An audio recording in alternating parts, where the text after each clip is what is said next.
Hello friends, હાર્દિક સ્વાગત છે તમારા બધાનું। તો અહીંયા તમને આ પાસ્તા જોઈને ખાવાનું મન તો થઈ જ ગયું હશે। ખરેખર ફ્રેન્ડ્સ, આ પાસ્તા ટેસ્ટમાં ખૂબ જ સરસ બન્યા છે।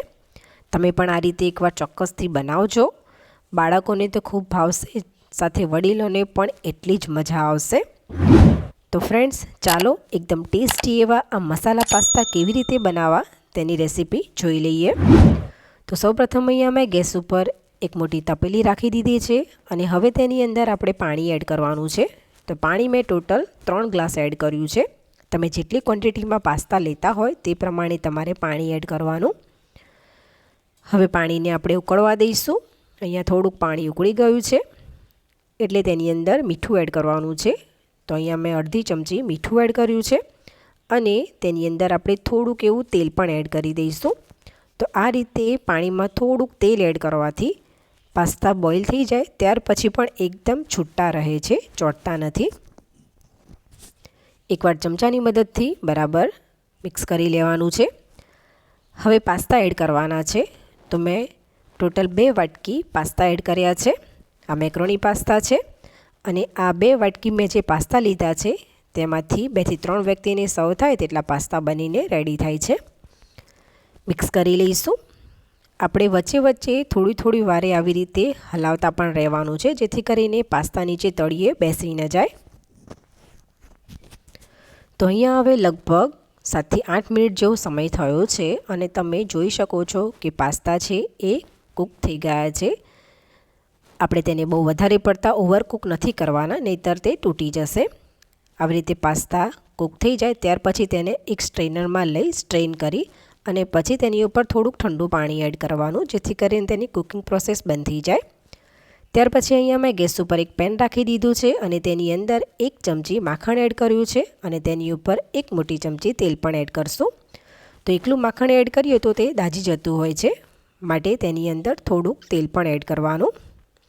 અહીંયા બંને ગરમ થઈ ગયા છે। ત્યાર પછી તેની અંદર મેં 1 લીલું તીખું મરચું કટ કરીને એડ કર્યું છે। ત્યાર પછી હવે આપણે વેજીટેબલ્સ એડ કરીશું। તો અડધી વાટકી મેં ફણસી એડ કરી છે, અડધી વાટકી ગાજર એડ કરીશું, અડધી વાટકી કેપ્સિકમ એડ કરીશું અને અડધી વાટકી મેં મકાઈના દાણા એડ કર્યા છે। હવે સ્વાદ પ્રમાણે મીઠું, મતલબ કે વેજીટેબલ્સના ભાગનું જ અડધી ચમચી જેટલું મીઠું એડ કરવાનું છે। તો આ રીતે વેજીટેબલ્સમાં મીઠું એડ કરવાથી જલ્દીથી કૂક થઈ જાય છે। બરાબર મિક્સ કરી લેવાનું છે અને તેને આપણે લગભગ 2 મિનિટ જેટલા કૂક કરવાના છે, બહુ વધારે પડતા નહીં। તો અહીંયા 2 મિનિટ થઈ ગઈ છે એટલે મેં ફરીથી એકવાર મિક્સ કરી લીધું। ત્યાર પછી હવે તેની અંદર આપણે ટામેટાં એડ કરવાના છે। તો અહીંયા મેં 2 મોટા ટામેટાં કટ કરીને રાખ્યા હતા તે તેની અંદર એડ કરવાના છે। તો આ રીતે ટામેટાં થોડાક વધારે એડ કરવાથી પાસ્તાનો ટેસ્ટ ખૂબ જ સરસ આવે છે અને આ પાસ્તા તમે વેજીટેબલ્સ વગર પણ બનાવી શકો છો, પરંતુ આ રીતે વેજીટેબલ એડ કરવાથી ટેસ્ટ તો સારો આવે છે, સાથે બાળકો પણ વેજીટેબલ ખાતા થઈ જાય છે। તો અહીંયા મેં મિક્સ કરી લીધું છે। હવે કવર કરી અને વેજીટેબલ્સને કૂક કરી લઈશું। તો લગભગ મેં અહીંયા 6 થી 7 મિનિટ પછી ખોલી લીધું છે। એકવાર મિક્સ કરી લઈશું।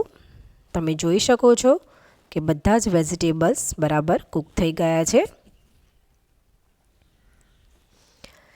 ત્યાર પછી હવે તેની અંદર આપણે પાસ્તા એડ કરવાના છે।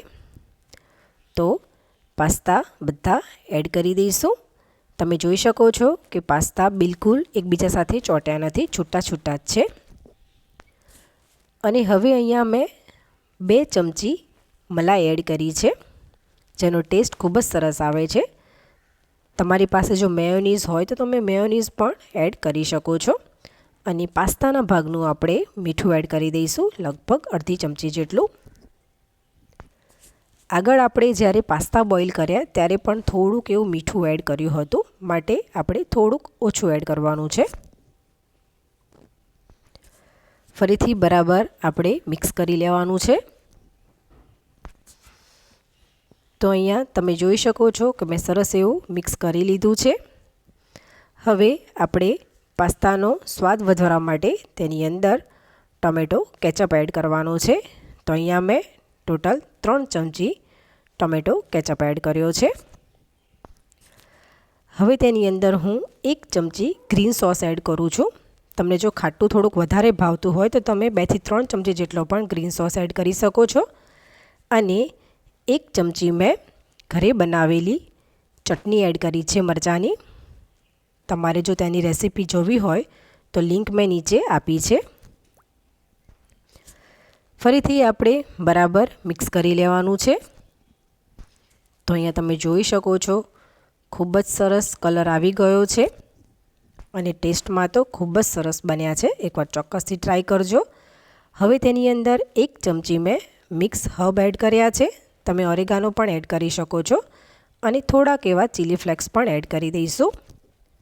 તમે જો બાળકો માટે બનાવવા માંગતા હોય તો તમે ચીલી ફ્લેક્સને સ્કીપ પણ કરી શકો છો.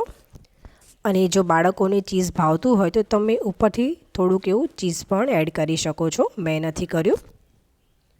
તો એકદમ ટેસ્ટી એવા આ મસાલા પાસ્તા બનીને રેડી થઈ ગયા છે. તો ચાલો હવે તેને સર્વ કરી લઈએ. તો અહીંયા મેં તેને એક પ્લેટમાં સર્વ કરી લીધા છે. ખરેખર ફ્રેન્ડ્સ આ મસાલા પાસ્તા ટેસ્ટમાં ખૂબ જ સરસ બન્યા છે. એકવાર આ રીતે ચોક્કસથી ટ્રાય કરજો.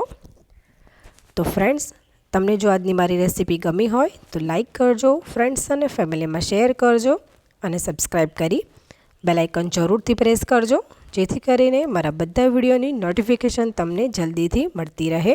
તો ચાલો ફરીથી મળીશું એક નવી રેસીપી સાથે. ત્યાં સુધી આવજો.